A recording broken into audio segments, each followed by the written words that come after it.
tardes. Hemos dejado pasar unos minutos para empezar una vez más este ciclo que estamos llevando adelante desde el Comité Central de la provincia de capacitación con nuestros representantes en el orden nacional, provincial, municipal y también los que están al mando o en la oposición en lo que hace al control, es decir, a los tribunos de cuentas. Sinceramente, este ciclo de política honor y un gusto de poder llevarlo adelante todos los viernes, con un partido activo, moderno. Contarles que estamos muy contentos de contar con la participación, en este caso, de Pablo Hapkin, que va a estar un momento, porque tiene una agenda bastante compleja en estos días. Nos va a acompañar una persona de su equipo, con Leticia Gómez, con Sergio Favot, y en este caso la moderación y la coordinación del concejal de Río Segundo, Leonel Viada. Así que muchas gracias por acompañarnos, por estar en este momento donde producimos sinergia, donde trabajamos juntos, donde intentamos darle más herramientas, posibilidades a aquellos que nos representan, a la fuerza territorial que tiene la Unión Cívica Radical. Y estamos contentos de contar con esta participación, porque la verdad que es un tema para reflexionar el de hoy, fundamentalmente porque la planificación de las ciudades tiene que ver también con las ciudades inteligentes, con los nuevos desafíos de la planificación urbana, con todo esto que de alguna u otra manera ha significado en estos tiempos, en esta zona de América o del hemisferio sur, después de haber pasado el invierno y aún en primavera tener focos de incendio, y entonces sin duda que surge la discusión desde algunos sectores sobre la planificación. Ha pasado no solamente en nuestra provincia, ha pasado en Santa Fe, en la provincia de donde proviene Pablo y su equipo, más precisamente en Rosario, en distintos lugares donde sin lugar a dudas tenemos personas que en este panel virtual saben mucho del tema, y lo quiero decir, que este año nos ha puesto ante grandes supuestos que creíamos irrompibles. ¿Por qué? Porque de repente en el inicio del año arrancó el COVID. Después lo que recién les decía, digo, venimos teniendo problemas porque estamos padeciendo los años de sequía del Niño, sí, pero bueno, nunca pensamos que iba a haber esta falta de planificación, de mitigación, de prevención, de una gestión de control de riesgos, y evidentemente que ha puesto en jaque la forma en la que vivimos. Y con esto me refiero a cómo afectó a nuestras rutinas diarias, a la compra de alimentos, a la reorganización de nuestros horarios, a la distribución de los espacios. Yo estoy en un lugar de mi casa, ayer estuve en otro, es decir, en distintos lugares, porque claro, uno no está solo, participa también en el marco del teletrabajo con su familia y sus hijos hacen, bueno, cursos, participan en otras cosas, entonces todos nos tenemos que adecuar, y desde ya la reorganización de nuestras ciudades y localidades, vaya, si no es un tema por demás desafiante. Ahora bien, la nueva realidad urbana hace que esta imposición que ha planteado la pandemia, y también estamos viendo en algunos lugares del mundo donde el rebrote de la pandemia de nuevo ha vuelto a colocar a las ciudades en situaciones que sin dudas hay que tratar de bajar los impactos negativos en el desarrollo urbano sobre el ambiente, ha determinado nuevos modos de habitar la ciudad. No sé si somos conscientes de ello, pero me parece que son temas que tenemos que abordar. En este sentido, me parece que la comunidad en su conjunto tiene que tratar de llevar adelante, en especial, quienes tienen responsabilidades de gobierno o de una empresa o de una organización, como en nuestro caso, una universidad, una institución cualquiera, promover un trabajo, un espacio, si se puede, un equipo, que nosotros lo tenemos, con la obligación de repensar estos nuevos desafíos. Así que para nosotros es fundamental que nos animemos, que nos alentemos entre nosotros y que colaboremos para que seamos solidarios, que nos escuchemos y que tratemos de aportar ayudas, soluciones, a buscar ideas creativas y viables para mantener una manera más participativa en la pandemia, ya que sin dudas agrandó la brecha o las brechas, fundamentalmente la desigualdad. Fíjense que la gran mayoría del mundo vive en ciudades, es decir, la mayoría de los habitantes. Por eso creo que desde ahí es donde tenemos que pensar las distintas ciudades, donde nos integre, nos iguale, nos brinde las mismas oportunidades.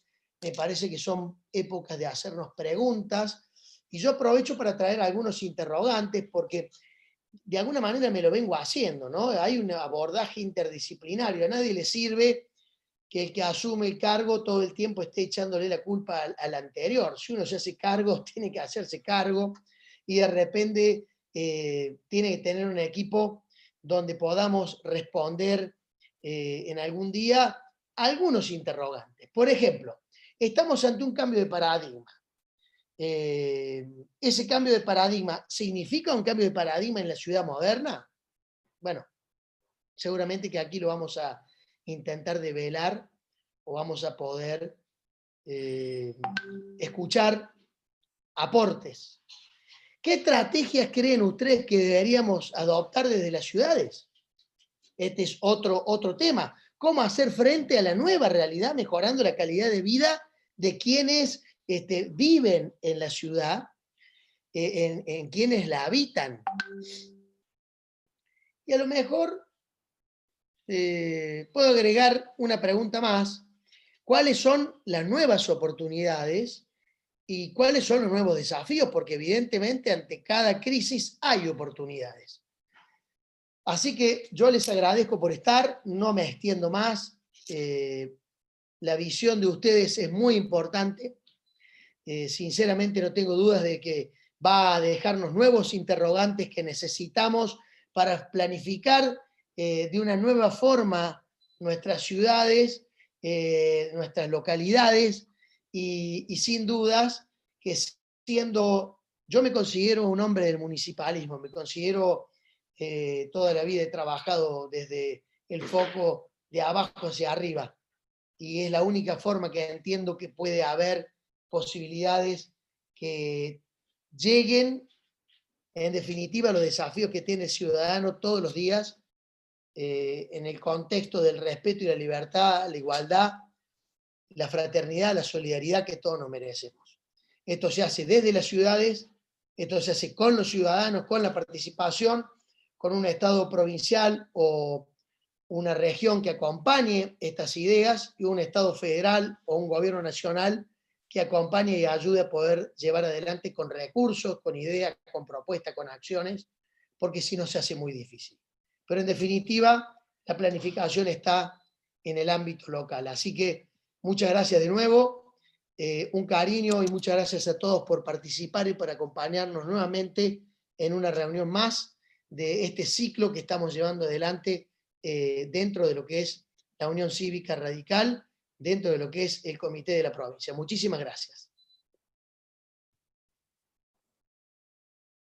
Bueno, Leonel, todo tuyo. ¿qué tal, Ramón? Muy buenas tardes. Muy buenas tardes a todos y a todas. En al menos aquí en Río Segundo, una bellísima tarde, ya finalizando la primavera y ya en unos días entrando al verano. Bueno, lo primero que tengo que hacer es agradecerte, Ramón, agradecer a nuestro presidente del comité, al doctor Mestre, por permitirme primero en particular la participación en esta serie de reuniones de todos los viernes, pero también agradecerle por permitir a toda la gente del interior participar, y eso demuestra que nuestro presidente tiene una visión amplia y participativa de toda la gente del interior, que por ahí nos es más difícil llegar. Y por todo este tema de la pandemia también, y por el proceso de Zoom y de todas las nuevas herramientas tecnológicas, también nos permite estar más cerca. Así que muchas gracias, presidente. También quiero agradecerle a Brenda Austin, a la diputada nacional, que siempre ha estado en contacto directo y constante para que esto pueda llevarse adelante, así que quiero agradecerle públicamente a Brenda. Bueno, ya para ir entrando en tema, hoy nos toca una temática, como decía nuestro presidente recién, amplia, pero fundamental. Fundamental en el buen proceso de la gobernanza. Y como dice el título de la jornada que nos convoca, la planificación de las ciudades. Ciudades inteligentes, nuevos desafíos para la planificación urbana. Para ir entrando en el tema, y en primera medida nos acompaña Pablo Lautaro Haukin.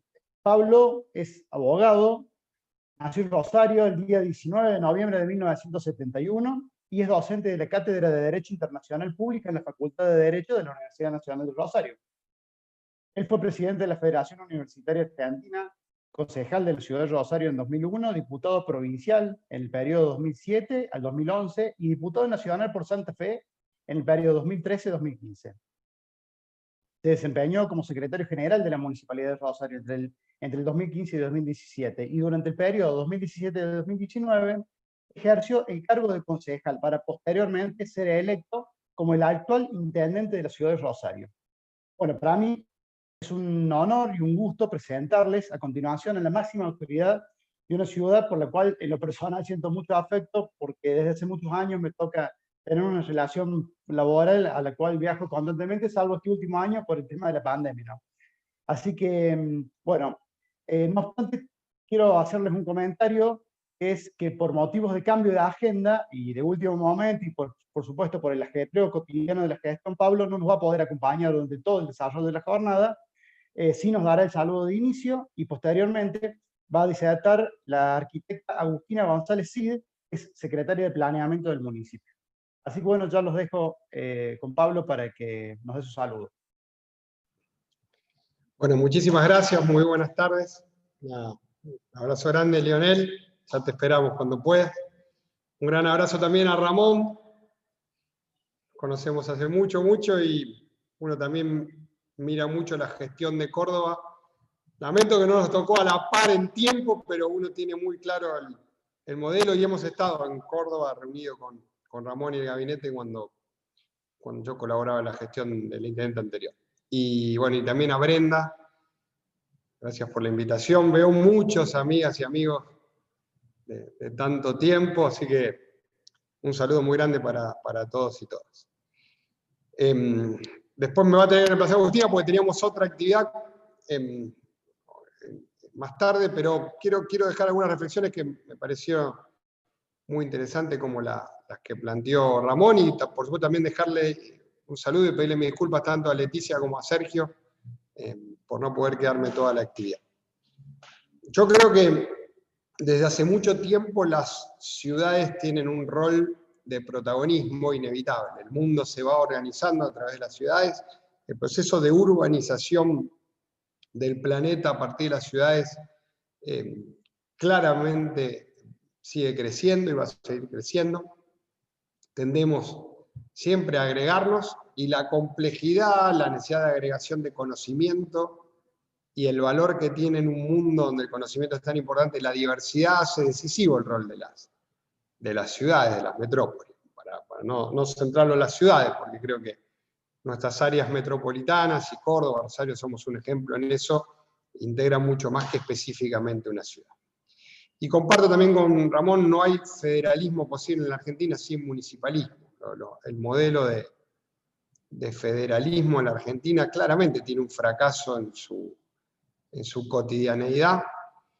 Y creo que gran parte del fracaso del modelo federal en la Argentina está muy ligado al hecho de que todo nuestro esquema de federalismo se centra en la relación nación-provincias, y no en quienes efectivamente a nivel de la mayor cercanía prestan los servicios y constituyen la agencia de distribución de derechos más importante. Creo que esa es una gran distorsión que la Argentina viene sosteniendo hace mucho tiempo. Estas dos cosas, a mi entender, se multiplican en su importancia post-pandemia, digamos, en el durante la pandemia y en el post-pandemia. En la Argentina no hubiera habido ninguna posibilidad ni de sostener la asistencia alimentaria, ni de gestionar la reorganización de las actividades horarios, ni de gestionar la crisis sanitaria, ni de sostener el sistema de transporte ante la catástrofe del cambio de lógica que generó esta pandemia.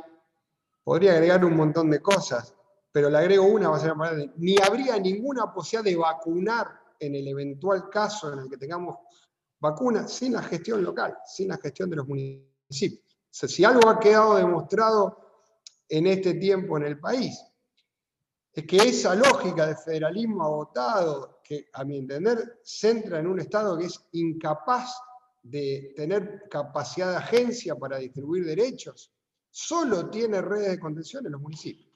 Yo doy un ejemplo, para mí es el más claro de todos.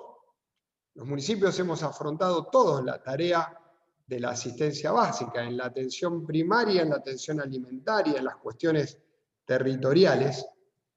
Y aquellas cuestiones de agencia pública no enfocadas en los municipios han fracasado todas. Nosotros en plena pandemia le hemos pagado a los jubilados haciendo cola presencial. Hemos pagado el IFE utilizando la presencialidad, con todo el riesgo epidemiológico que significó, más allá de que en el interior tuvimos una evolución distinta. El ejemplo del AMBA es clarísimo en ese sentido. En el momento de pico de casos de la pandemia, llamábamos a los sectores más vulnerables a hacer colas para poder recibir un cheque o para poder cobrar en efectivo. No hubiera pasado eso si eso estuviera en manos de los municipios. Cualquiera de los municipios, aún el más pequeño, o bien por cercanía, o bien por desarrollo, tiene soluciones de vinculación con sus ciudadanos muchísimo mejores, muchísimo más eficientes. Entonces creo que hay un punto que hay que remarcarlo para la pospandemia. La Argentina necesita incorporar una lógica en la cual la distribución de los derechos se acerque más a la vida cotidiana de la gente, y es impensable sin los municipios. Creo que esa es una primer gran lección que cuando podamos evaluar lo que sucedió va a quedar muy claro. Y a mi entender va a quedar más claro aún cuando tengamos que vacunar, porque es imposible organizar lo que vamos a tener que organizar en el, ojalá, positivo caso de que tengamos pronto una vacunación desde una centralidad alejada del poder local. Entonces creo que eso es una primera reflexión que quería compartir. La segunda es, las cosas no van a ser igual. Claramente nos vamos a mover distinto. Claramente hay cuestiones que ya venían insinuándose que se van a acelerar y sobre la cual no vamos a retroceder. La posibilidad de trabajar desde casa, la posibilidad de cambiar los horarios de funcionamiento de las oficinas, la posibilidad de hacer una reunión como esta organizada de esta manera con el menor costo posible en la que nos podamos vincular, va a estar combinada con la presencialidad, va a estar combinada con alguna de las cosas que vimos antes, pero en un proceso que no va a volver a lo que teníamos. Uno puede hoy improvisar una reunión de gabinete de 40 personas en 5 minutos. Nos va a costar no volver a aprovechar eso, ¿no? Ante una urgencia puntual. Imagínense lo que era eso antes. O sea, todos los modelos de gestión de lo público y de vinculación se facilitan y se abaratan. Y nos va a poner, a mi entender, a repensar todos los procesos de descentralización ciudadana que también se vinieron desarrollando, tanto en Córdoba como en Rosario.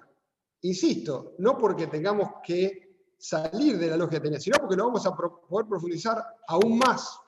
Vamos a poder consultar más a la gente, vamos a poder convocar más a la gente. Ahora, los desafíos para eso también van a ser nuevos. La conectividad empieza a tener un valor de peso social decisivo. Hoy los chicos humildes de escuelas, de lugares donde no hay conectividad, no tuvieron clases, no tuvieron ninguna posibilidad de tener una vinculación pedagógica durante el año. Un derecho que a lo mejor anteriormente parecía no prioritario, hoy es prioritario. Entonces toda la agenda de derechos nos va a obligar a pensar las cosas de forma diferente. El transporte, la forma en la que nos movemos. Lo otro que va a cambiar es la cercanía. La confianza va a crecer en lo que conocemos. Y eso lo estamos verificando. Vamos a sentirnos más seguros en los lugares donde conocemos más. Yo no tengo ninguna duda que esta pandemia se vivió de mejor manera en las localidades más chicas que en las localidades más grandes, que nos dio mucho más certeza el recorrido dentro del barrio que el recorrido fuera del barrio, que tuvimos mayor vinculación con el comercio barrial que con el comercio masivo, que la forma de movernos va a buscar esa cercanía, y es probable que los sistemas de transporte masivo haya que repensarlos, no solo repensarlos por la emergencia en el contexto económico, sino porque vamos a tender a vincularnos de otra manera. Y el uso del espacio público, la forma de compartirlo, seguramente va a cambiar. Cambiará más o menos en velocidad según si haya segunda ola o no, o si existe una vacuna más rápida u otra no, pero va a cambiar, porque ya venía cambiando. Y lo otro que va a cambiar es todo el mundo del empleo. ¿Y a dónde apuntar? ¿Dónde apuntamos la planificación en materia de inclusión social de los jóvenes en relación al empleo? Porque claramente va a volver a revalorizarse algunas cuestiones de lo artesanal, sin duda eso también se está verificando, del componente personal y artesanal, pero también, sin lugar a dudas, el acceso a los niveles de conocimiento, de inserción en las industrias del conocimiento, va a crecer. Y creo que el gran problema, y con esto quiero ir terminando, es la brecha. Nosotros tenemos dos brechas enormes, la social y el tejido del respeto y convivencia, la forma no violenta de relacionarnos, el renacimiento de un humanismo que nos permita entender que frente a fenómenos como los que estamos enfrentando no hay modo de salir si no buscamos algún tipo de comprensión con la persona con la que convivimos cerca. Y ese nuevo humanismo no se va a poder pensar desde otro ámbito que no sea desde lo local, desde lo cercano. Yo creo que las ciudades vamos a tener, y perdón si parece naif, pero yo estoy muy convencido que va a ser central, las ciudades van a ser los lugares donde nazca un modelo de convivencia que nos empiece a hacer entender de que podemos compartir objetivos comunes, porque la civilización no resiste sin objetivos comunes. No hay modo, y mucho menos resiste frente a un desafío que nos supera como nos supera en este caso una pandemia. A mí me causa mucha preocupación, más allá de que hay fenómenos que se entienden, cómo a veces afrontamos probablemente el desafío más inmenso que hayamos tenido en la historia de nuestras vidas, venimos a decir todas las generaciones que hoy estamos vivas sobre el planeta, y muchas veces damos una discusión sobre esa cuestión tan profunda, enmarcados en un debate doméstico que es ridículo, que es absurdo. Cuando lo veamos en el tiempo y repasemos las cosas que decíamos en este momento y podamos hacer un balance de la pandemia ya superada, porque la vamos a superar, como la humanidad ha superado un montón de cosas, nos va a resultar entre triste y divertido analizar las cosas que íbamos debatiendo mientras la enfrentábamos. Sobre todo, la omnipotencia de creer que podemos conocer aún las cosas que la biología no nos permita conocer rápido. Yo cierro acá. Esa idea de que nosotros, y cuento una anécdota, el 6 de abril tuvimos una reunión con el equipo de salud de la ciudad y el jefe de infectólogos le empezamos a hacer preguntas, ¿no?, a Damián, y Damián me dijo, miren, ténganlo en claro, un virus, un fenómeno como un virus como este, solo se empieza a conocer cuando da 2 vueltas por los lugares del mundo que atraviesa. Hasta ese momento, que probablemente sea el otoño-invierno del hemisferio sur, vamos a saber poquísimo. No vamos a saber sobre la inmunidad, no vamos a saber sobre su velocidad de reproducción, no vamos a saber sobre la posibilidad de reinfección o no reinfección, no vamos a conocer tratamientos efectivos probablemente que eviten la mutación de las cepas o el impacto sobre las comorbilidades, y seguramente, a pesar de todo el esfuerzo, vamos a tener primeros intentos de vacuna por el volumen de inversión que el mundo hace sobre finales de este año, principio del año que viene, pero en una primera generación que pasará como la vacuna contra la polio, ¿no? Primero la famosa Salk y después vino la Sabin y se masificó. Nosotros lo miramos 6 de abril, infectólogos, dijimos, está exagerando, todos los días me acuerdo de lo que me dijo, porque uno ve los diarios del mundo, los reconfinamientos en Europa, la famosa segunda ola de circulación y lo ve. Y yo no creo que haya otra manera de recuperar ese tejido que evidentemente va mucho más allá de un debate político, que hace a que las sociedades puedan proyectarse hacia el futuro y reconvertirse, como siempre se han reconvertido las sociedades después de fenómenos como esta pandemia, sin que eso nazca desde lo local. Y permítame decirlo porque me siento de la familia, sin los valores de reconstrucción que inspiraron siempre la historia del radicalismo, sin los valores del humanismo, del krausismo, de la lógica del encuentro con el otro, de cierto imperativo categórico, de creer en el que uno tiene al lado y de entender que los límites al poder se forjan a partir de la cooperación de las sociedades. Entonces creo que tenemos un desafío enorme, pero a la vez interesantísimo, que obviamente lo podemos decir ahora porque está empezando a darnos tregua la pandemia, porque empezamos a notar que vamos a tener por lo menos durante el verano, evidentemente, alguna posibilidad de encarar el resto de las agendas, pero no quiero ser pesimista, en una consecuencia en la estructuración social de la Argentina que nos va a obligar a actuar de manera muy directa. No creo que hayamos nunca imaginado que sobre el proceso que la Argentina ya venía teniendo se nos agudice también esa aceleración de la diferenciación social. Y nuestras opciones van a estar en cómo tejemos una contención a los fenómenos de violencia, de desigualdad, de dificultad en el acceso a los derechos, que también son consecuencias naturales y sociales de una pospandemia. Yo le tengo toda la confianza del mundo a que podamos también como generación, aunque con Ramón ya estamos en la parte más grande de la generación, más vieja diría, de la generación, animarnos al desafío, vos Ramón estás más joven, pero animarnos al desafío de entender que lo que viene nos pone frente a algo que seguramente es motivante y en el que no tengo dudas no va a haber éxito posible, repito, sin la cercanía de lo local y sin los valores.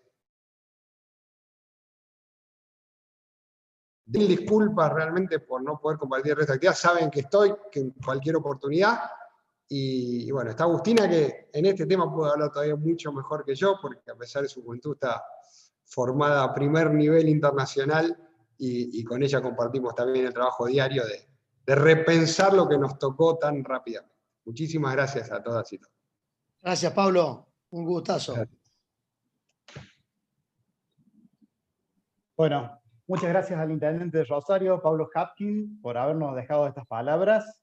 Y bueno, a partir de ahora les voy a comentar un poquito a los disertantes que siguen, que la idea es que cada uno tenga 20 minutos para poder desarrollar todas sus ideas y su pensamiento y compartirlos. Si ustedes prefieren, yo más o menos aproximadamente a los 15 les voy a ir avisando para que tengan la oportunidad de ir redondeando y cerrar un poco la idea que nos quieren dejar esta tarde. Bueno, a continuación les quiero presentar a la arquitecta Agustina González Cid. Agustina, como les dije, es arquitecta y diseñadora urbana. Es interesada en el diseño de la ciudad y el territorio. Estudió arquitectura en la Universidad Nacional de Rosario y tiene un posgrado en arquitectura de la Universidad Torcuato Di Tella, además de una maestría en Ciencias de la Arquitectura y Estudios Urbanos de MIT, del Instituto Tecnológico de Massachusetts, la que realizó como becaria Fulbright. En la actualidad, González Cid es la secretaria de Planeamiento de la ciudad de Rosario. A su vez, es docente de la Universidad Nacional de Rosario, tanto en grado como en posgrado, y se desempeñó como profesora titular en la Universidad Torcuato Di Tella y como asistente en el MIT.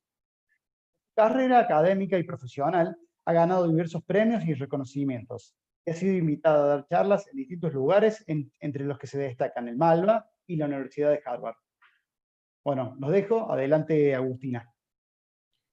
Hola a todos. Bueno, muchas gracias por la invitación.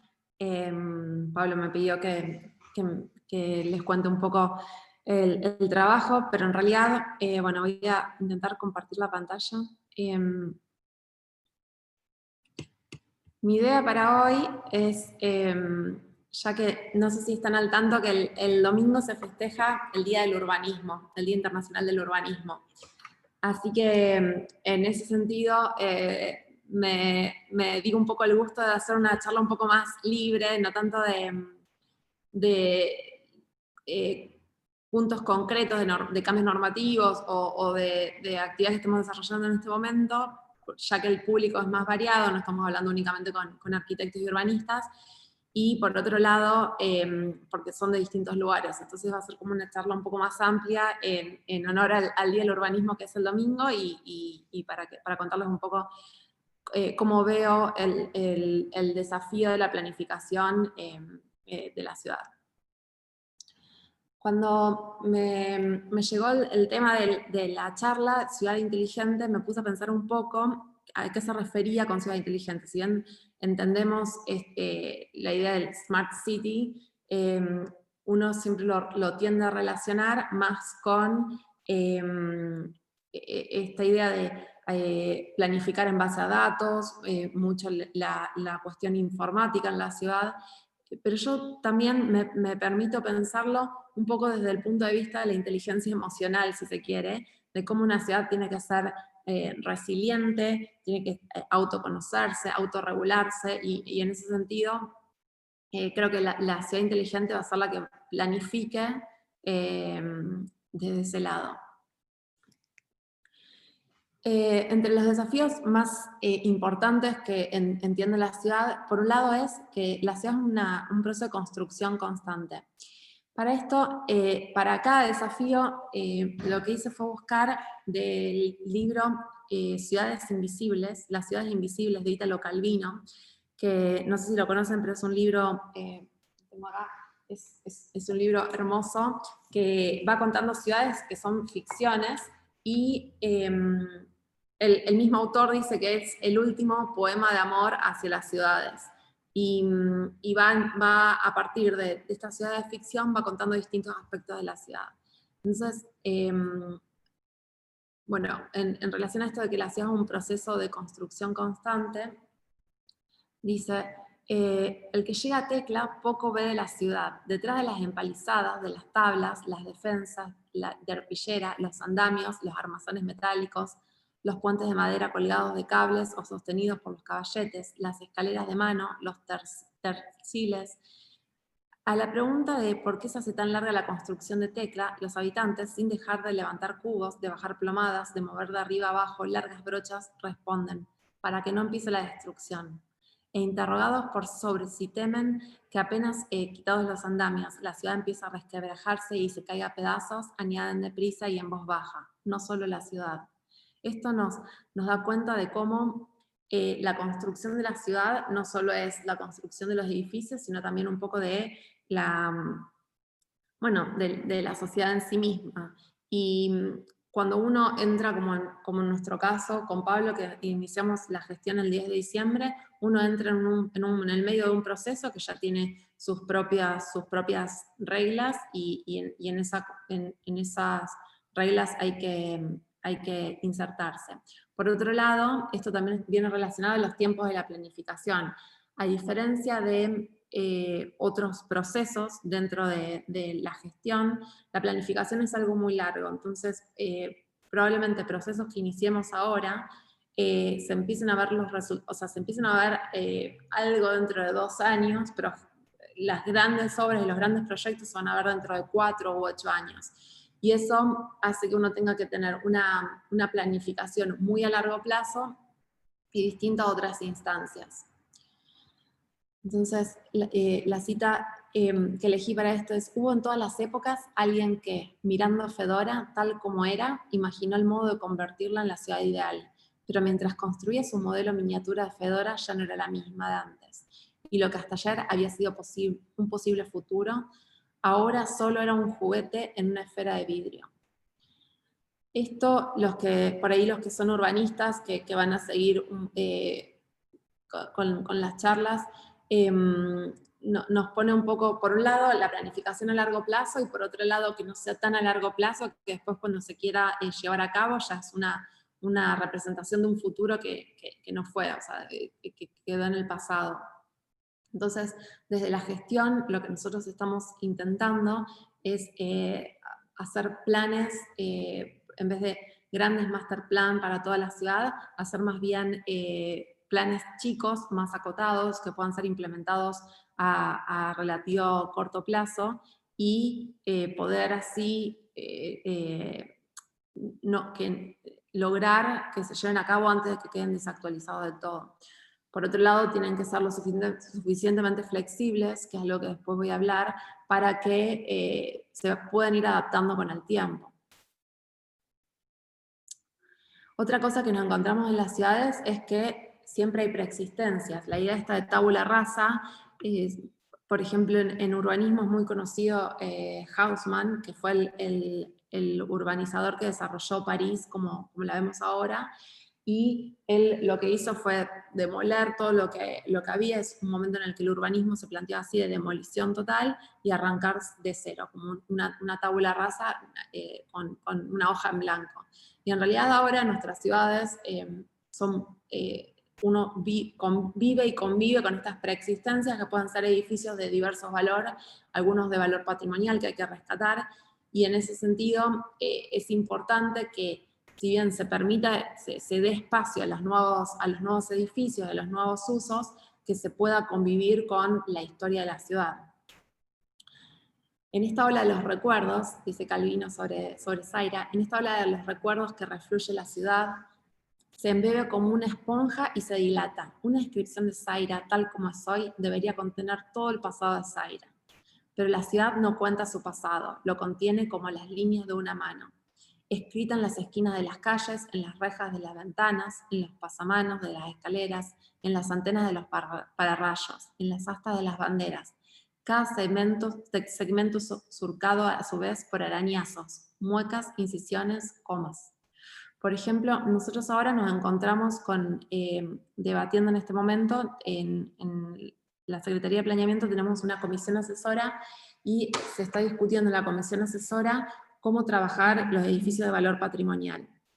Y esto es un tema que obviamente hay distintos puntos de vista. Por un lado están los defensores de la historia, que defienden todos los edificios y piensan que el catálogo es demasiado chico. Por otro lado están las personas que piensan que tienen derechos sobre su propiedad privada y que deberían poder hacer lo que el edificio o lo que ellos deseen.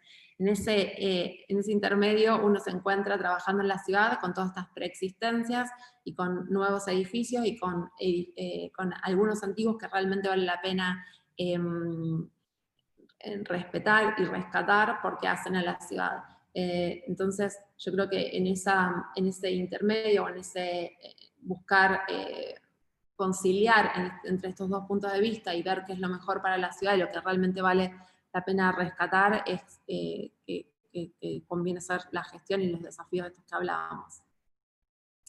Me quedé un poco pensando, bueno, que son cosas que discutimos mucho con Pablo, pero también acá desde la ciudad, desde el momento en que surgió la pandemia del COVID, empezamos a realizar muchas charlas, sobre todo con el Colegio de Arquitectos, pero charlas como este conversatorio del día de hoy, en el que discutimos cuáles son los desafíos y cómo se van a dar los nuevos usos en la ciudad a partir de la pandemia. Lo que pensamos en algún momento que era,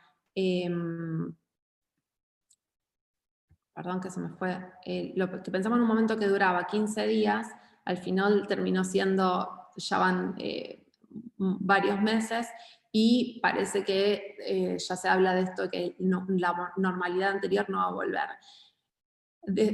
Si bien había procesos que se venían dando, esto lo único que hizo fue apretar el acelerador en cuanto a los cambios. Nosotros, por ejemplo, en este momento tenemos en el Consejo para debatir 2 ordenanzas, y una habla de la importancia de las expansiones, de los balcones. Entonces, si bien nosotros ya veníamos discutiendo de la posibilidad de ampliar los balcones, cuando en marzo sale la pandemia y surge toda la necesidad de la gente que tenía suerte de tener un balcón, de pasar horas en el balcón, desde hacer la tarea de los chicos hasta una clase de yoga, como que ahí fue como una demanda social, no solo desde el punto de vista técnico o de los arquitectos, sino que ya fue una demanda social la necesidad de ampliar los balcones. Por otro lado, también enviamos a Consejo un proyecto de ordenanza para ampliar la altura de las plantas bajas para posibilitar la ubicación de locales comerciales. ¿Y esto qué tiene que ver con la pandemia? Se empezó a hablar de los comercios de cercanía y vimos que en muchos barrios no había la posibilidad de comercio de cercanía, porque por ahí las plantas bajas estaban usadas para cocheras. Entonces, no es lo mismo decirle a una persona, comprá 500 metros de tu casa, cuando te das cuenta que en los 500 metros de tu casa no hay almacenes o no hay bares ni siquiera como para acercarse o panaderías, que los barrios que están más consolidados y las plantas bajas son plantas bajas vivas con distintos usos. Entonces, si bien son ideas que ya veníamos pensando, el tema de la pandemia aceleró los procesos. Y esto un poco, uso esta cita de Italo Calvino que dice, hay que guardarse de decirle que a veces ciudades diferentes se suceden sobre el mismo suelo y bajo el mismo nombre, que nacen y mueren sin haberse conocido, incomunicables entre sí. Creo que lo que habla acá es como que, si bien hay una continuidad, también hay muchas ciudades. Y un poco esto se ve con las distintas normativas. Por ahí uno ve zonas donde una normativa de determinado momento dio como resultado determinados tipos de edificios. Y yo creo que lo que tenemos que pensar es qué ciudad queremos y cómo esas normativas van a hablar de esa ciudad en el futuro. Y lo más importante y lo más complejo, si se quiere, desde mi punto de vista, desde el lugar que ocupo hoy, porque es lo que digo, yo vengo de otro ámbito y en este lugar por ahí parece más fácil, después uno se encuentra con la dificultad que tiene de crear normativas que por un lado tengan la dureza necesaria para restringir las cosas que son indeseables en la ciudad, pero por otro lado la flexibilidad necesaria para permitir cosas. O sea, si uno es demasiado restrictivo, después al final se encuentra con que la ciudad no se desarrolla y no crece. Y esto de que las normas demasiado restrictivas, por ahí lo que pasa es que no son fácilmente adaptables en el tiempo. Entonces, en este balance entre la dureza y la flexibilidad en el desarrollo de las normativas es donde estamos trabajando. Y Italo Calvino dice, la mirada recorre las calles como páginas escritas, la ciudad dice todo lo que debes pensar, te hace repetir su discurso, y mientras crees que visitas Tamara, que es una de las ciudades que él inventa, no hace sino retener los nombres con los cuales se define a sí misma y todas sus partes. Nosotros tenemos muchos, bueno, las ciudades tienen muchos códigos y reglamentos que por eso, que hablan de distintos momentos de la ciudad y distintos deseos que se fueron expresando en el tiempo. Y creo que el desafío más grande ahora es ver para el futuro. Uno siempre en la planificación, retomo lo que dije anteriormente, es ver qué es lo que podemos querer de acá a 10 años, que es cuando efectivamente esto se va a llevar a cabo, porque la normativa de hoy, entre que se redacta, se manda al consejo, se empieza a utilizar, salen los proyectos y se construyen, van a ser 5 o 6 años. Tenemos que tener la visión suficiente desde la planificación para poder proyectar con esos tiempos. Pero por otro lado también saber que nadie tiene la bola de cristal, entonces como que en ese sentido tenemos que poder permitir que la flexibilidad esta buscada tenga lugar en lo que hacemos. Por eso. creo que la charla es más general, un poco sumada a lo que dijo Pablo, y para festejar, como decía anteriormente, lo del Día del Urbanismo, que es el domingo, y después obviamente quedo a disposición para las preguntas si quieren hacer más tarde. Bueno, Agustina, perfecto, muchísimas gracias. Ya que tan amablemente quedaste a disposición, les recuerdo a todos los participantes que vía chat pueden ir dejando sus preguntas y luego, posteriormente, al finalizar la ronda de oradores, vamos a poder tranquilamente pasárselas a cada uno para que las respondan. Bueno, muchas gracias, Agustina. A continuación, les quiero presentar a Leticia Gómez. Leticia es arquitecta formada en la Facultad de Arquitectura, Urbanismo y Diseño de la Universidad Nacional de Córdoba y magíster en Planificación Urbana por la Universidad Politécnica de Cataluña. Desde enero del 2012 y hasta diciembre de 2019, se desempeñó como funcionaria en la Municipalidad de Córdoba y en el cargo de subsecretaria de Planeamiento en el periodo 2015-2019. A cargo de la coordinación de propuestas normativas y tareas referidas a la planificación y el ordenamiento urbano de la ciudad. Anteriormente colaboró en el Instituto de Planificación del Área Metropolitana de Córdoba y en la elaboración de planes directores urbanísticos para la Generalitat de Cataluña, España. Es docente en la Maestría de Urbanismo de la Universidad Nacional de Córdoba e integra actualmente la Junta Directiva del Colegio de Arquitectos de la provincia de Córdoba. Muy buenas tardes, Leticia. Adelante.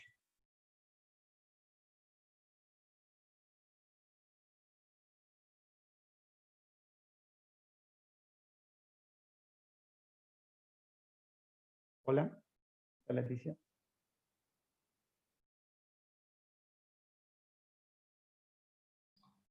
No la veo a Leticia. Ahí estamos. Ahora. ¿Sí? Ahí.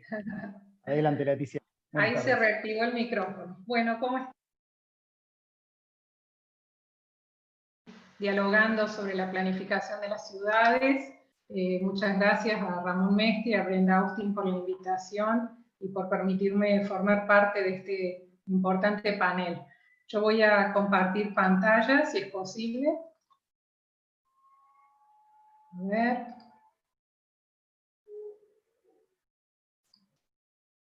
Ahí se puede compartir. ¿Se puede visualizar? Perfecto.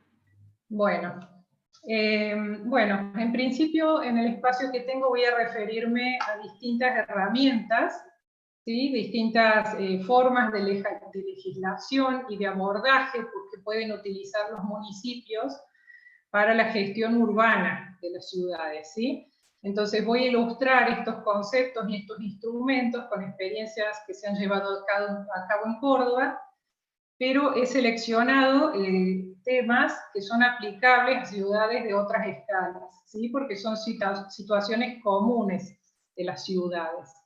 Entonces, si bien me voy a explayar sobre algunos instrumentos normativos particulares, quisiera comenzar aclarando que todas las acciones de actuación urbana se deben inscribir en un marco general de planificación, ¿sí? Entonces, es fundamental pensar la ciudad para poder luego regularla y para poder intervenirla adecuadamente. Entonces, a través de un plan director o un plan de ordenamiento general urbano, se establecen los lineamientos y las estrategias para el ordenamiento del territorio.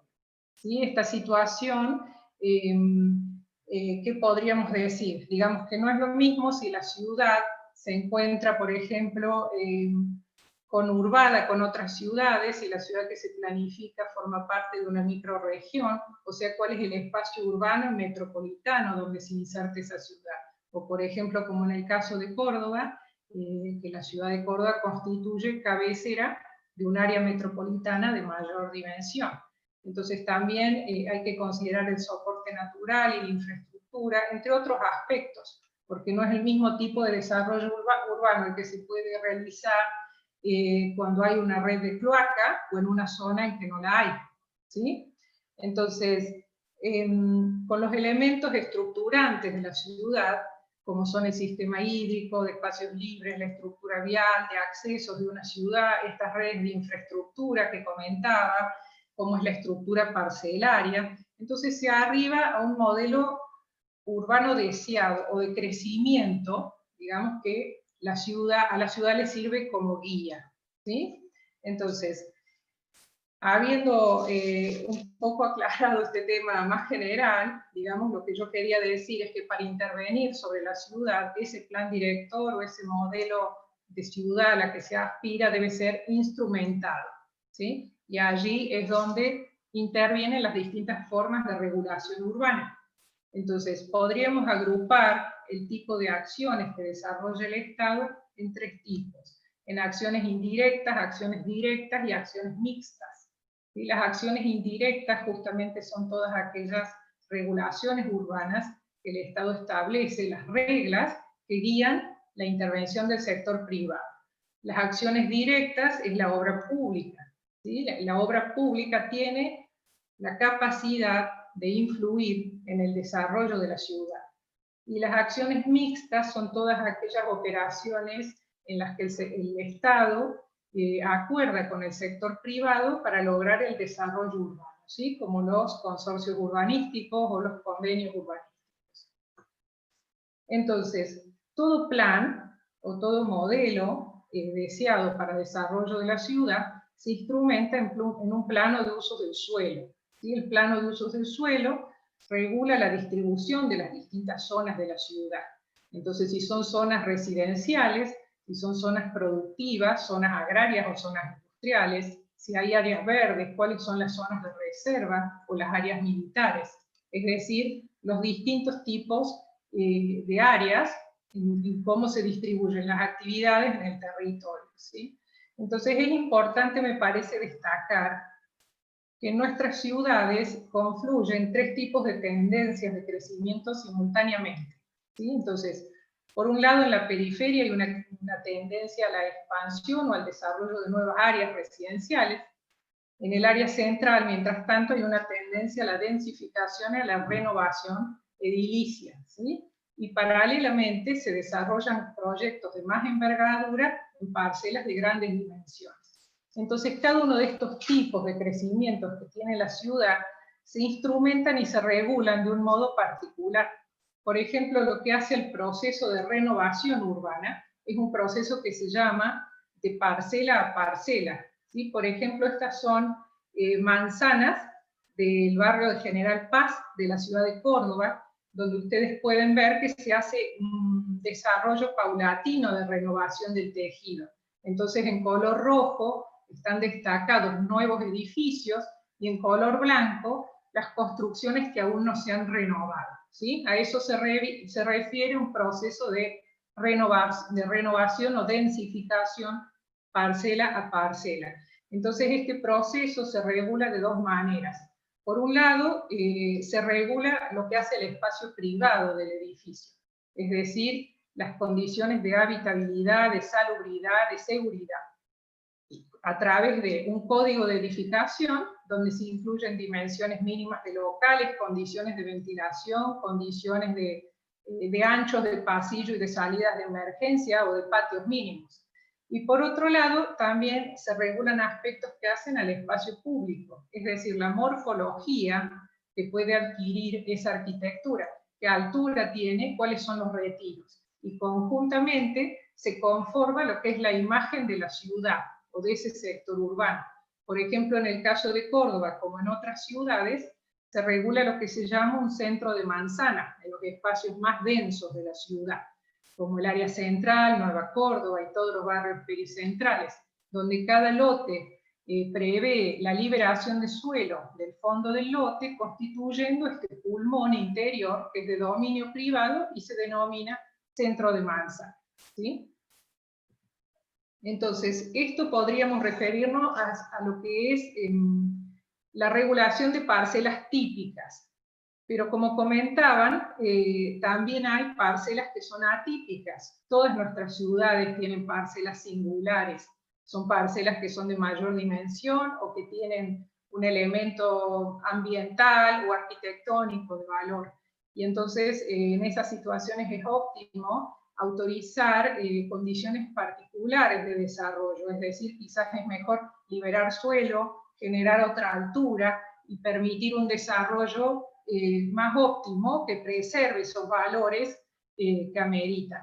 Entonces, lo que es fundamental de este tema es que las normativas deben incluir los mecanismos procedimentales para autorizar esas condiciones particulares, ¿sí? De una forma transparente y de una forma clara. También tenemos mecanismos que regulan el patrimonio, la protección del patrimonio de la ciudad. En este caso, bueno, se suelen delimitar áreas de protección de patrimonio y también identificar todos los inmuebles que tienen valor patrimonial y que pueden ser categorizados según su valor en distintos tipos. También se definen tipos de intervenciones, por supuesto, porque hay bienes inmuebles que admiten intervenciones a pesar de tener valor histórico patrimonial, y también se definen elementos de compensación para ese propietario que no puede disponer del bien completamente, digamos, o no puede demolerlo. Entonces allí lo que se utiliza, por ejemplo, son exenciones impositivas, o se utiliza lo que se llama transferencia de edificabilidad, que es trasladar ese potencial edificatorio que podría tener el inmueble a otro sector de la ciudad para que el propietario no lo pierda. Esta es una operación administrativa compleja, pero en Córdoba se han desarrollado una decena de estos tipos de operaciones. Y finalmente quería comentar un tipo más de instrumento que me pareció de mucho interés para este conversatorio, particularmente para este foro, que es lo que hace la promoción urbana. ¿Sí? Entonces, se refiere a cuando un municipio desea inducir o propiciar el desarrollo de sectores estratégicos de la ciudad. En ese caso, se desarrollan instrumentos normativos especiales. Entonces, estos instrumentos se denominan planes especiales o planes de sector, ¿sí? Y son instrumentos que se generan para resolver o atender los problemas de un sector particular de la ciudad, ¿sí? Por ejemplo, un plan de renovación de un centro histórico, o un plan que genera un distrito tecnológico. Bueno, en este caso yo elegí comentarles sobre el plan de recuperación de los predios ferroviarios de Córdoba, que promovió el doctor Ramón Mestre en su segundo mandato como intendente en la ciudad, porque si bien tiene una escala, un tamaño muy importante, hay algo en común en todos nuestros municipios, que es que todos los municipios, independientemente de su escala, poseen predios que están con usos obsoletos o en desuso, y que generan barreras urbanas dentro de las zonas consolidadas, ¿sí? Entonces, generalmente son predios que no son de dominio privado, sino predios inclusive de dominios de otra jurisdicción. Por ejemplo, en este caso, en los predios ferroviarios de Córdoba, se trata de un sistema de 3 predios que están a 1 kilómetro del área central de la ciudad, ¿no? Entonces, es el predio Los Galpones, que contenía un asentamiento marginal, un asentamiento irregular muy consolidado, sobre el cual se estableció una política de reurbanización in situ. El predio de Alta Córdoba, sobre el cual se prevé ejecutar un gran parque urbano, y que se encuentra situado en una zona que es muy dinámica, que se encuentra en proceso de transformación. Y el predio de Forja, que contiene un conjunto de elementos de valor patrimonial muy importante, ¿sí?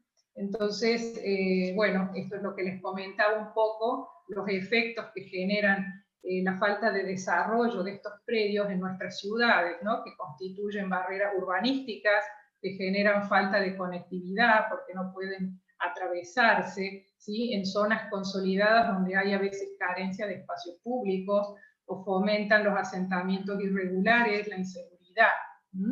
Entonces, en el caso de Córdoba se desarrollaron distintas gestiones para poder aprobar este proyecto, y la primera de ellas hace a la toma de decisión política y a un municipio que asume el liderazgo en materia de desarrollo urbano, ¿sí? Entonces, el municipio genera un plan para la recuperación urbana, social y ambiental de estos predios. Con ese plan bajo el brazo se dirige al Estado Nacional, que es el propietario de los lotes, y entonces acuerda con la Agencia de Administración de Bienes del Estado condiciones. ¿Cuáles son las condiciones que acuerda? Acuerda que entre el 60 y 65% del suelo de esos predios sería transferido a dominio municipal, y el suelo restante entre el 35 y 40 permanecería en dominio nacional para que ellos dispongan de ese suelo, ¿sí? Estas condiciones se firman en un convenio que se aprueba en el Consejo Deliberante. Luego, posteriormente, el municipio hace el llamado a un concurso público de alcance nacional para el diseño del plan maestro de estos predios, y aprueba posteriormente la normativa particular que le otorga condiciones, ¿sí? Entonces, este, por ejemplo, es el resultado del premio ganador sobre Alta Córdoba, ¿sí? Que prevé la realización de un gran parque urbano equipado y nuevos atravesamientos, integración del tejido colindante, ¿sí? Y este es el esquema de ocupación del predio de Forja, que prevé la construcción de nueva vivienda y también la reutilización y el mantenimiento del patrimonio ferroviario. O sea, yo podría seguir, por supuesto, conversando de otros instrumentos, podríamos hablar de cuáles son los mecanismos para calcular las plusvalías que llevan los procesos de concertación público-privada, o las ordenanzas que se desarrollan para promover el acceso a la vivienda, como los bancos de tierra, pero me parece que, bueno, era mostrarles un pantallazo de distintos tipos de instrumentos a los que pueden desarrollar los distintos municipios para guiar su desarrollo urbano. Y quizás comentar finalmente que me parece fundamental generar espacios formales para la participación ciudadana, ¿sí? En este tipo de iniciativas. Entonces, en el caso de Córdoba, contamos con el Instituto de Planificación Municipal, creado en el año 2012, y que hasta el año 2019 fue este espacio donde se discutían estas propuestas. Entonces, cada uno de estos instrumentos que les mostré se llevaron durante el proceso de elaboración al Instituto de Planificación Municipal, que convocaba a las cámaras empresarias, convocaba a las universidades, a organizaciones civiles, convocaba a los centros vecinales y a los concejales de las distintas bancadas del Consejo Deliberante. Y de este modo se receptaban las opiniones, se introducían algunos cambios, y cuando llegaba al Consejo Deliberante ya tenía un nivel de consenso y de conocimiento, sobre todo de la población, sobre este tipo de iniciativas. Bueno, eso lo dejo por el momento ahí, después les puedo compartir la presentación para quien quiera verla con mayor detenimiento, y quedo a disposición por si hay consultas. Gracias. Bueno, Leticia, muchísimas gracias por tu participación, y les reitero que mediante el chat pueden ir dejando las consultas para luego, terminado las exposiciones, las podemos canalizar a cada uno de ustedes. Bueno, a continuación lo vamos a invitar a Sergio Favot. Sergio Daniel Favot nació el 8 de marzo de 1962 en Villa General Belgrano, en el departamento de Calamuchita, Córdoba. Abrazó la causa radical desde el aprendizaje familiar, que luego fortaleció con lectura y militancia juvenil en el partido y en la Franja Morada, durante su paso por la Universidad Nacional de Río Cuarto y por la Escuela de Ciencias de la Información de la Universidad Nacional de Córdoba. Se especializó en la gestión pública, siendo diplomado en gestión pública por la Universidad Católica de Córdoba en el año 2004, diplomado superior en desarrollo local y economía social por Flaxo en el 2008, y diplomado superior en desarrollo territorial por la Universidad Nacional de Villa María en el 2017. Ejerció el periodismo y llegó a su primer mandato en el gobierno municipal de Villa General Belgrano en diciembre de 1999, gobernando por 2 periodos consecutivos hasta el año 2007. Luego ocupó la vicepresidencia de la Honorable Convención Nacional y actualmente es secretario del Comité Provincia de la Unión Cívica Radical. Luego de un impasse de 8 años, se postuló y ganó la elección en 2015 y ejerció 4 años de 2015 a 2019. No logró su reelección en 2019, ocupando actualmente la banca de concejal por el bloque de Unión Cívica Radical de esta hermosa localidad, que hoy es uno de los principales puntos turísticos de la provincia y de nuestro país. Bueno, adelante Sergio, te escuchamos. Bueno, buenas tardes, ¿me escuchan ahí? Sí, perfecto. ¿Me escuchan bien? Bueno, buenas tardes a todos y todos, ¿cómo están? Un gustazo estar aquí. Reconozco que estoy nervioso como si estuviera por dar un final, más o menos, ¿no? Porque uno tiene que transmitir la experiencia y también incorporar conocimientos para poder compartirla y a la vez completar ese proceso de aprendizaje. Dos palabritas, agradecer la iniciativa del Comité Provincia, realmente innovadora, que nos está permitiendo a todos formarnos y capacitarnos y compartir. A Ramón, que impulsó la idea, a la constitución de este foro, que es increíble, nunca lo habíamos logrado en el partido, darle esta dinámica. A Brenda por coordinarlo, que lo hace también, que nos apaña a todos, nos acompaña en el proceso. Bueno, Leonel, que a ella le toca la coordinación. A Pablo Agustina de Rosario, ciudad grande, importante, que nos han sintetizado su experiencia. Leticia, con un análisis súper profesional del desarrollo urbanístico de una semejante ciudad como Córdoba. Lo nuestro es otra escala, somos localidades pequeñas, de actualmente 12.000 habitantes, pero que crecemos a 25, 28.000 habitantes cuando viene un fin de semana largo, y a 100.000 habitantes cuando tenemos eventos como la Fiesta Nacional de la Cerveza. Así que eso genera una particularidad en el caso de Villa General Belgrano, y voy compartiendo la pantalla para poder compartir con ustedes la presentación. Decía, constituye una particularidad.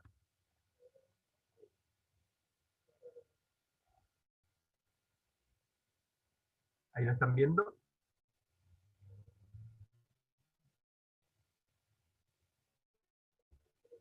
¿Se ve ahí la imagen ya?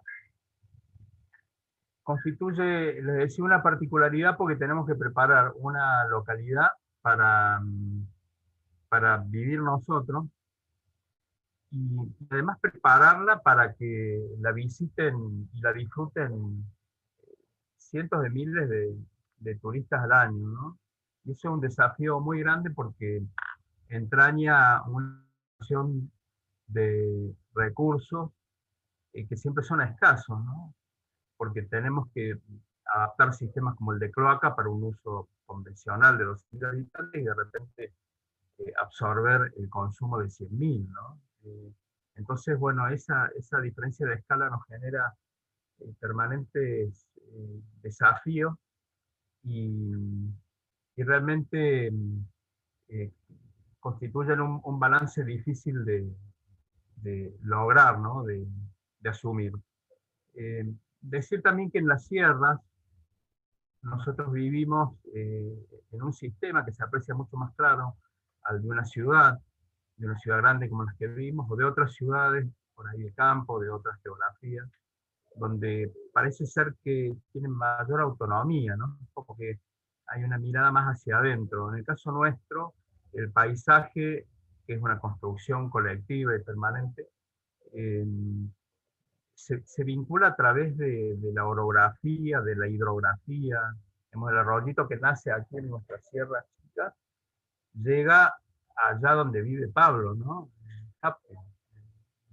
Llega al Paraná. Entonces, somos responsables de lo que hacemos aquí. Va a tener impacto todo lo que hacemos aquí en toda esa cuenca, y en el pueblo de al lado, y en el otro, y en el otro, con lo cual debemos tener siempre una mirada regional muy, muy importante, ¿no? Así que yo lo que intenté preparar hoy es poner a mano una herramienta, traté de sintetizar cómo planificar, ¿no? Cuando vos llegás a un municipio, ¿qué te pasa?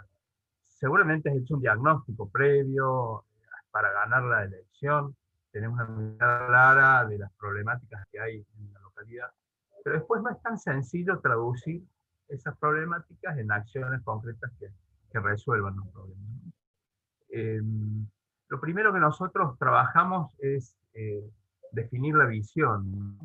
La visión es ese futuro deseado, esa utopía, es eso que queremos que sea nuestro pueblo. En el caso nuestro de Villa General Belgrano, teníamos debatido una visión públicamente en un plan estratégico en el año 2011, y ahora la actualizamos para el nuevo proceso, y abrimos ahí un compás como de 20 años, ¿no? de mirarla hacia adelante. Si me acompañan a leerla, bueno, esta es la visión de Villa General Belgrano al 2025, ¿no? Una villa equitativa, respetuosa de su identidad histórico-cultural, con una comunidad participativa y gestora de la calidad de vida de sus habitantes, con capacidades, con sus capacidades y sus valores, donde el eje está orientado a la excelencia y la sustentabilidad económica, ambiental y sociocultural, integrada a la región y al mundo, ¿no?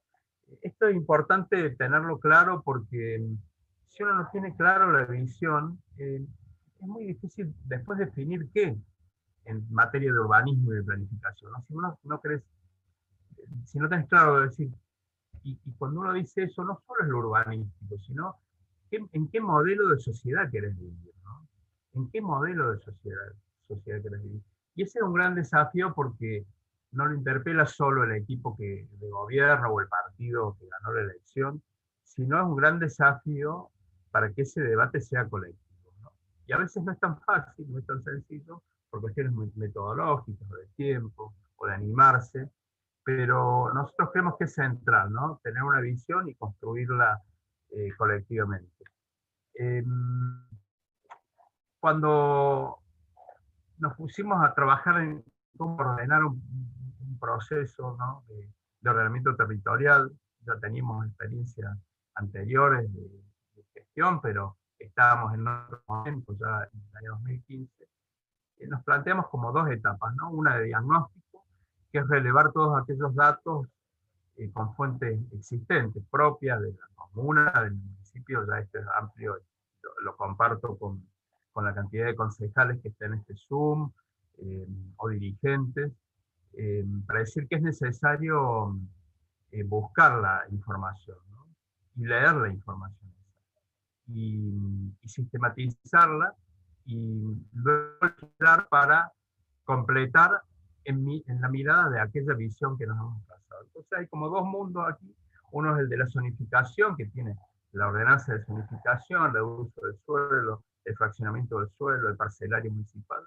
Y después el otro mundo, que es el de los códigos de edificación, que trabaja más sobre la fisonomía, la forma que le damos a nuestro pueblo, a nuestras localidades, a nuestras ciudades, que es el código de edificación. En el caso nuestro, de los municipios turísticos, comunidades turísticas, que tenemos códigos de edificación, códigos de alojamiento, perdón, que trabajan puntualmente sobre la normativa para el desarrollo de la oferta turística, ¿no?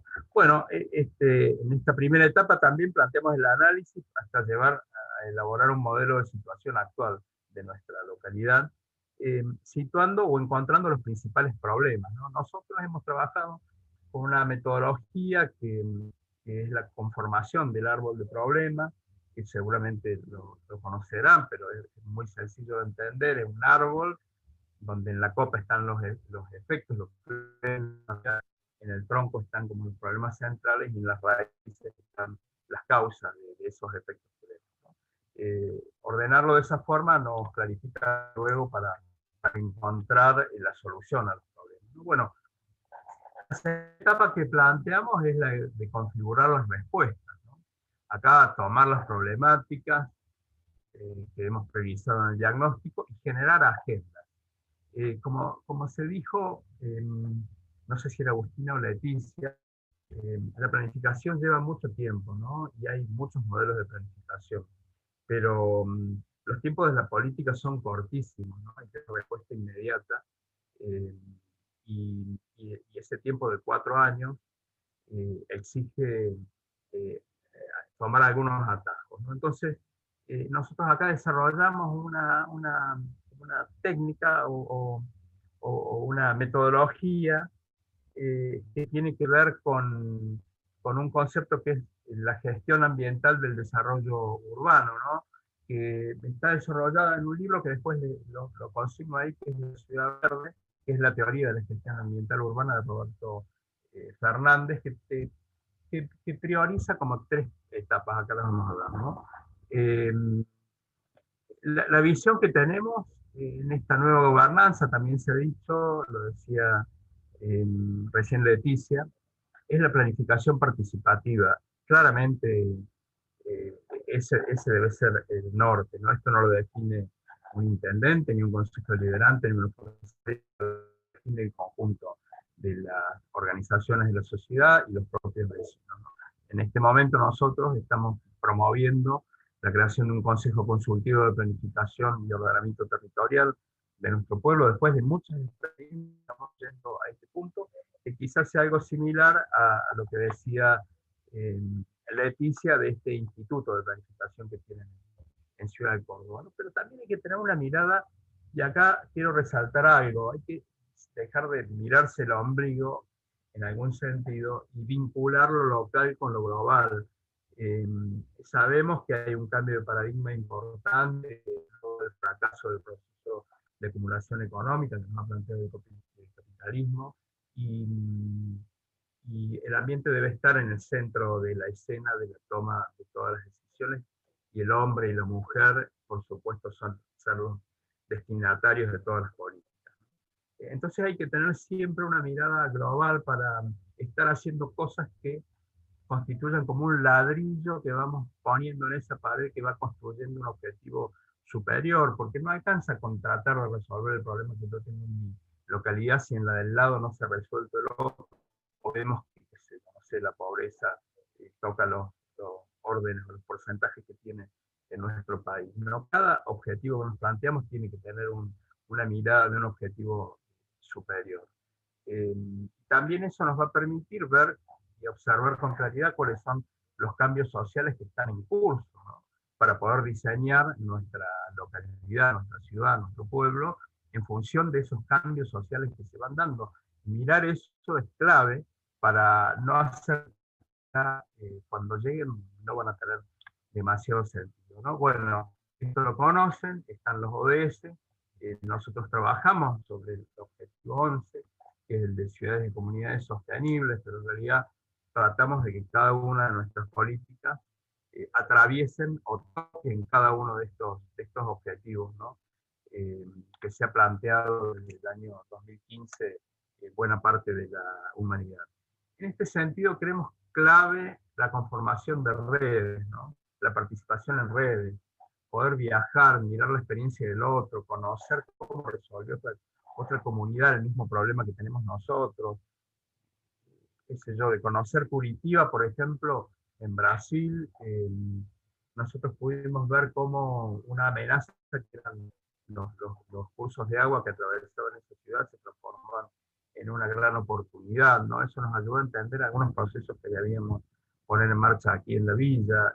Uno tiene que ser un observador avesado cuando visita la comunidad al lado para ir interpretando que allí hay cosas que podemos tomar para el proyecto nuestro, ¿no? Acá pongo un par de referencias. La Red Argentina de Municipios frente al Cambio Climático, de la cual formamos parte, ahí pongo la web, el teléfono de Ricardo Bertolino, que es su coordinador. La red nos ayudó mucho, primero a ver experiencias en otros lugares del mundo, segundo, o primero a ver experiencias en otras localidades de nuestro país, después en otros lugares del mundo, pero interpretar esta agenda del cambio climático. Fue central para nosotros entrar a la red. Después, bueno, Mercociudades, ahí ha sido activo protagonista la ciudad de Córdoba, con su intendente, Ramón Mestre al frente, él nos podrá comentar algunas cuestiones. Y después algunos otros organismos un poco más lejos, pero que también los cito como para poner algo. Pero quiero referir que acá no podemos trabajar solos, no hay que trabajar en red, muy claro.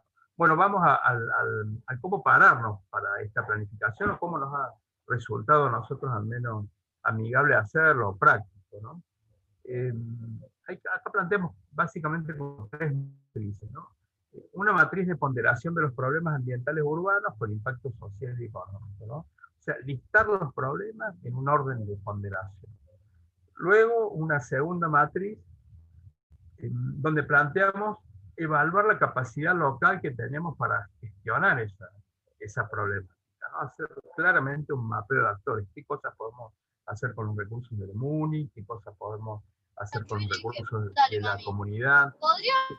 ¿Qué cosas necesitamos de los gobiernos de otros niveles? ¿Podrías cortarme la cebolla? Regional. Estoy escuchando un audio. ¿Me escuchan bien ustedes? Sí, sí, te escuchamos bien, Sergio. Bien.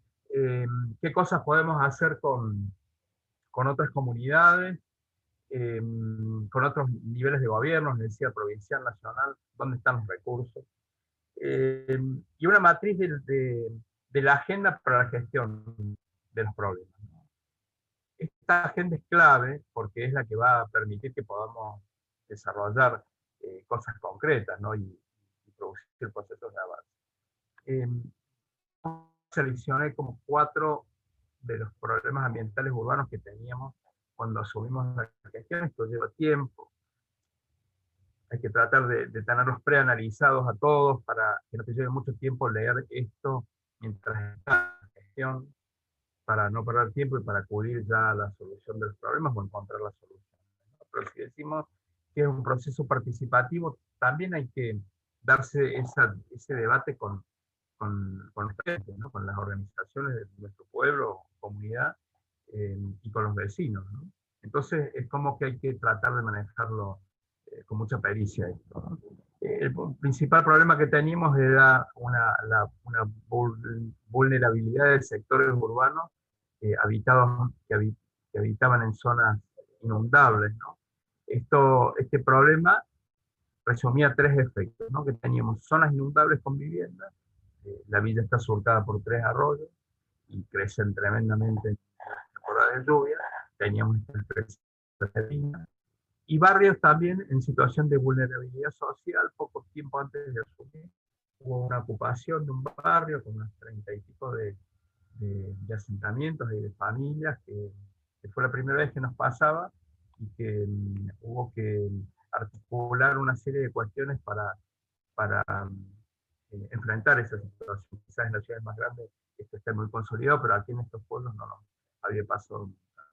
El segundo problema que identificamos era que había diferentes intereses de actores y grupos de poder que intervienen en la ocupación del suelo, en el fraccionamiento, y todo esto está muy acelerado, muy intensificado por el crecimiento poblacional, ¿no? Nuestros pueblos crecen y crecen mucho, a un ritmo de un 3% anual, que es un 30% en una década. Imagínense estar adaptando permanentemente nuestra comunidad para satisfacer la demanda que esto va a generar.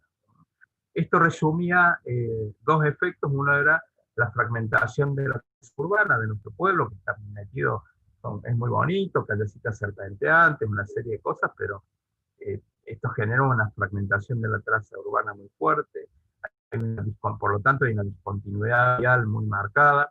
También había cosas muy puntuales como la terminal que tiene en el centro del pueblo, que también era una cuestión a atender, ¿no? Un tercer problema que poníamos, como que ponderábamos, tenía que ver la contaminación del agua y el suelo por falta de red cloacal en el 50% de la población, y el sistema de tratamiento al límite de su capacidad, ¿no? Habíamos podido construir la red y la planta de cloacas en nuestros 2 primeros años, hasta el 2007. De ahí en adelante no hubo avances en esto, y cuando llegamos a esta tercera gestión, digamos, en 2015, 7, 8 años después, nos encontramos que teníamos en algún punto, con las crecidas muy grandes, volcamientos de crudos al arroyo El Sauce, que es afluente del río Santa Rosa. Ni se imaginan cómo volvían ahí los mensajes de las redes y en los medios de comunicación desde Santa Rosa hacia Villa General Belgrano. Después el reclamo de los vecinos de los barrios del sur, con fuerte olor a las cloacas en buena parte del año, cuando hace mucho calor, en ciertas condiciones climáticas, ¿no? Así que este era un tema de difícil solución porque es inversión muy dura. De hecho, logramos hacer el proyecto, que tuvo una inversión importante, como de 2 millones de pesos de inversión, fue un laburo impresionante. No pudimos conseguir el financiamiento, a pesar de que estuvo 2 veces en el presupuesto de la provincia, 2018 y 2019, en el plan había planteado más que en el nacional, donde la nación ponía el 70% de los recursos, y la provincia el 30%, y a pesar de haber estado en el presupuesto no logramos entrar, ¿no? 300 millones de pesos, imagínense. Era prácticamente un presupuesto de nuestra localidad. El cuarto punto que planteamos es la incompatibilidad de ordenanzas de regulación ambiental con la dinámica propia de crecimiento de la localidad, ¿no? Acá resumí estos 2 efectos, que la tierra tiene un alto valor. Y me quedó copiada otra parte de la actividad. Pero tiene que ver con el acceso a la tierra, ¿sí? Discúlpame la interrupción, pero te pediría, estamos en tiempo ya para ir redondeando. Bueno, muy bien.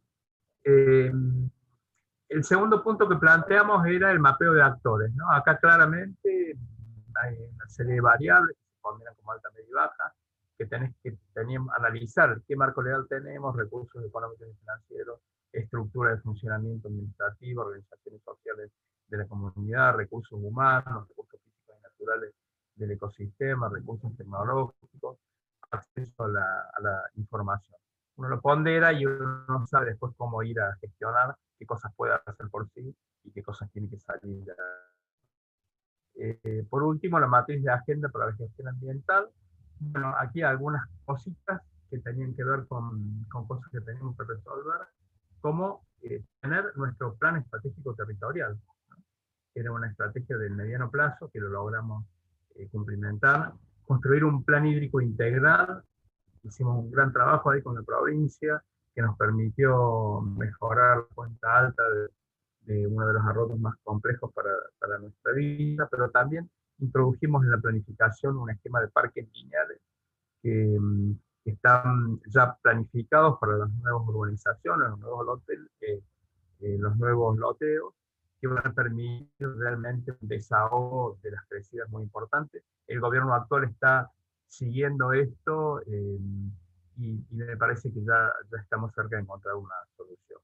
Elaborar un digesto sobre ordenanzas actuales para elaborar luego las ordenanzas necesarias, ¿no? Hay que leer los códigos, hay que actualizarlos, todo lo que puse en la segunda filmina, la segunda placa, hay que sentarse horas y horas y actualizar esa información, ¿no?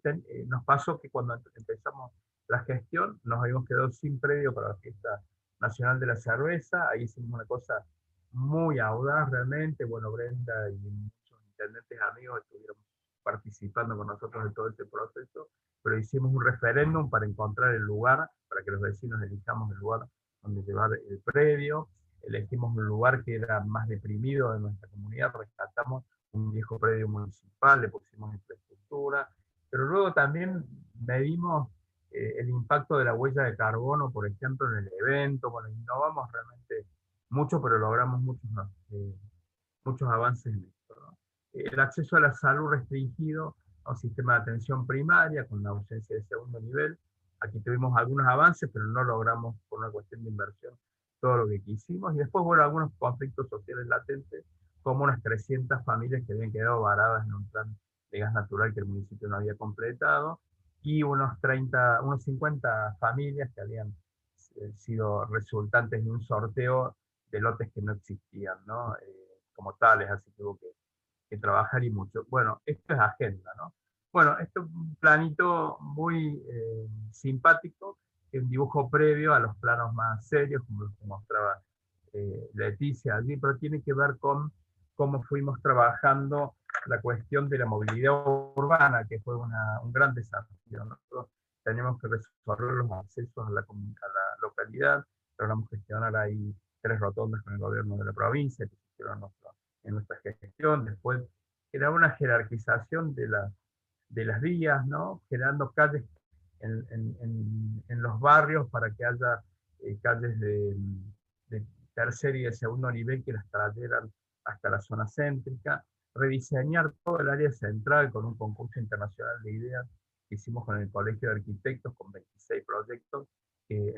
Pudimos empezar la ejecución, un proyecto muy ambicioso que genera más de 500 estacionamientos en la zona central, donde está muy atascada Villa General Belgrano, y genera un aprovechamiento de los corazones de manzana. Un programa de centralidad que trabajamos con el gobierno de la nación, no logramos el financiamiento, pero sí dejamos instalada la idea con un sistema de rotondas y circulación realmente muy interesante, y un sistema de 12 kilómetros de ciclovías que acompañan a algunos de los arroyos y la penetración a todo el área central, que también logramos iniciarlo en nuestra gestión y que seguramente se seguirán ejecutando, ¿no? Bueno, acá algunas imágenes de lo que fue la maqueta ganadora del proyecto del concurso internacional de ideas. Bueno, nuestra fiesta, que logramos el objetivo del nuevo predio, que fue un esfuerzo enorme, millonario, sin un peso, enfrentar este desafío. Después, bueno, ciclovías que no existían, el proyecto de centralidad, y bueno, compartir con ustedes algunas citas bibliográficas, como un librito muy interesante que es el Saber Ambiental de Enrique Leff, que es un poco nuestra visión del desarrollo y la ciudad verde en esta teoría de la gestión ambiental del desarrollo urbano de las ciudades, ¿no? De Roberto Fernández. Así que bueno, hacer un poco al final, muchas gracias, y bueno, quedo a disposición del intercambio de las cosas. Bueno, Sergio, muchísimas gracias por tu expresión respecto de una ciudad hermosa como Villa General Belgrano. Bueno, tenemos algunas preguntas. Creo que la primera que tenemos acá en el chat es para Agustina. Dice, pregunta para Agustina, de acuerdo a su conocimiento y experiencia en otros países y aquí en Argentina, ¿de qué manera se considera la gestión de riesgo de desastres en la planificación urbana? Si no lo fuera, ¿cómo podría subsanarse esa falencia? Gracias.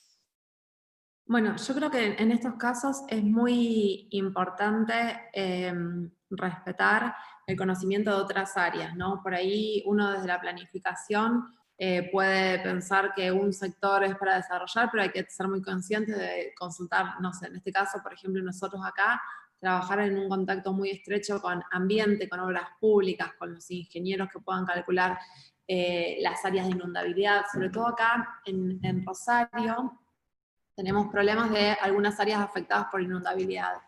Obviamente, si uno permite construir en esa zona o incluso impermeabilizar el suelo en esas zonas, está contribuyendo a empeorar la situación. Entonces creo que lo más importante creo que es trabajar interdisciplinariamente para esto y confiar mucho en los expertos en esos temas. Si se establece un FIS, que es el factor de impermeabilización del suelo máximo, respetarlo. O sea, eso se establece no desde planeamiento únicamente, sino se establece con los ingenieros de hidráulica. Si se establece que determinadas zonas no se pueden urbanizar, respetarlo hasta que, por lo menos, hasta que las obras necesarias se realicen. Entonces, creo que ese sería para mí el dato o la cuestión más importante para respetar. Bueno, también tenemos una pregunta para Leticia. Dice, bueno, ¿qué tema? Un tema súper actual, que es ¿cómo se resuelve hoy el tema del Orfeo Superdomo? Sí, qué tema.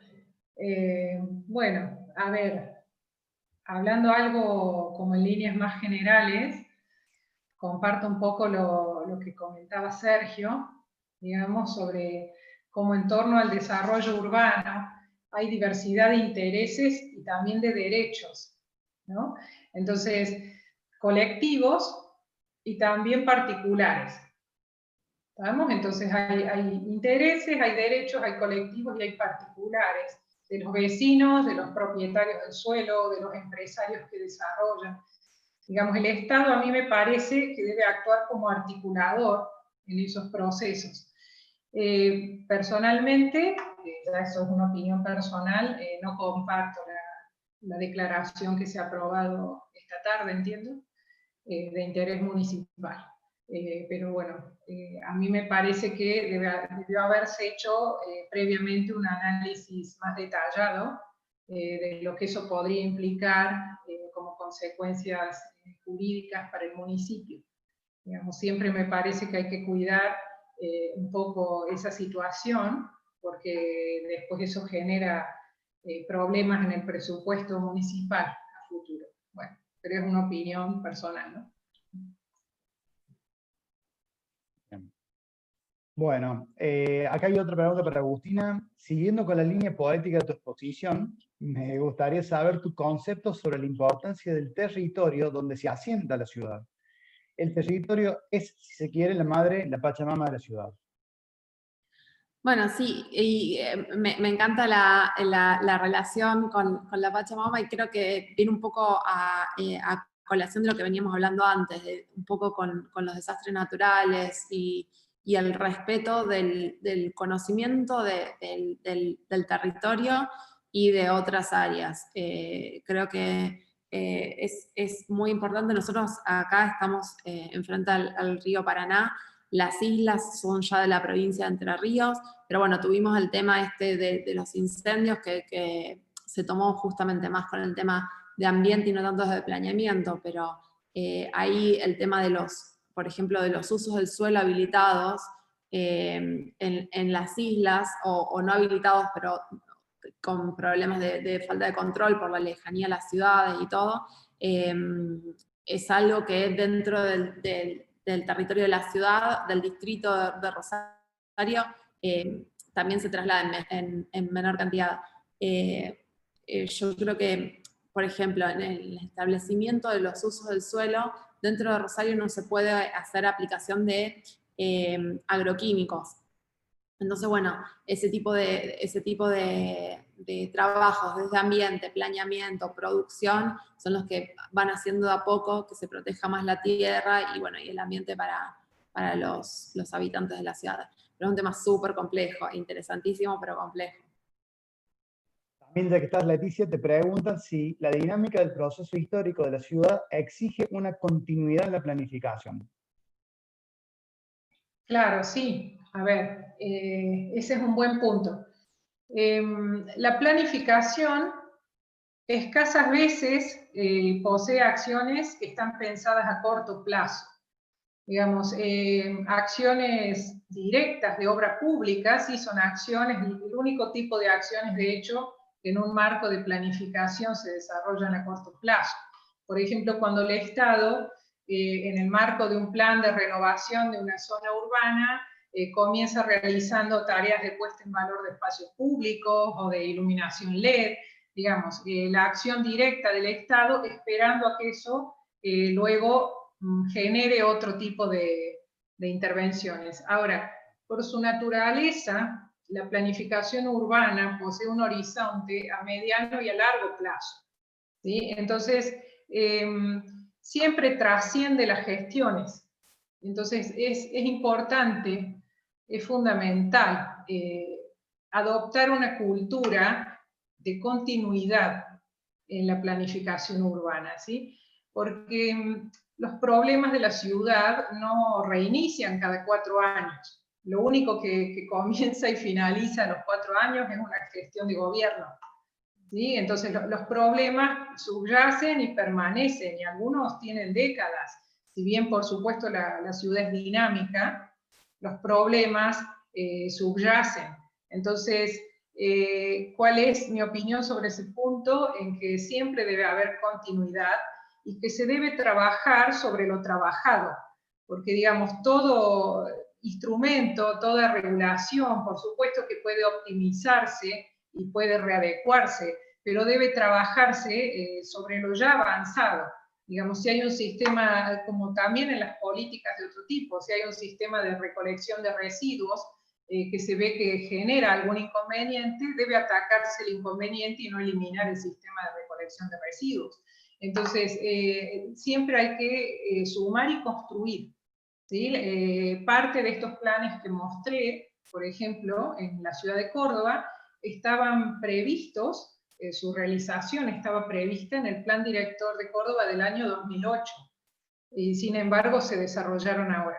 O sea que fíjense cómo es necesario ir prosiguiendo, digamos, en el tiempo con estas intenciones de planificación. Sí, perdón, Leti, siguiendo eso, pregunta si esa planificación, ¿cómo la adaptarías conforme los nuevos escenarios y cómo ves la continuidad? Bueno, a mí me parece que habría que reforzar como instrumento de planificación el plan de sector. El plan especial, me parece que el abordaje por zonas de la ciudad, de forma particular, sería un abordaje correcto. ¿Sí? Me parece el más adecuado, sobre todo para la escala de las ciudades medias, ¿sí? y mayores, hacer abordaje por problemas, abordajes temáticos. Bueno, perfecto. Al menos de mi parte, no veo preguntas, sí veo saludos para todos, felicitaciones, agradecimiento. Muy interesantes las opiniones. Bueno, Así que bueno, de mi parte creo que cerrado respecto al chat de las preguntas. muchas gracias, Leonel. Excelente la coordinación. Gracias a Pablo, que ya nos está acompañando. Agustina, muchísimas gracias. Sergio, y por supuesto a nuestra querida Leti. Muchísimas gracias a todos los que nos han acompañado en el día de hoy. Contarles que el 13 de noviembre continúa el ciclo de políticas públicas. En este caso, la temática que vamos a tener es comunicación política en tiempos de crisis. La política en tiempos de crisis, valga la redundancia. Mario Riorde, especialista en comunicación política. Paola Subán, politóloga. Conduce Maratón con Paul, investigadora. Como así también vamos a tener a Leandro Salaverri, asesor y consultor magíster en Compol de la Universidad de Alcalá de Henares, licenciado en Comunicación Social. Así que, de mi parte, muchísimas gracias a todos ustedes. Muy, pero muy interesante este ciclo de hoy. A los que disertaron, a los que explicaron, expresaron, plantearon ideas, y a todos los que están presentes también, muchísimas gracias. Que tengan un hermoso fin de semana y nos vemos la semana que viene. Muchas gracias.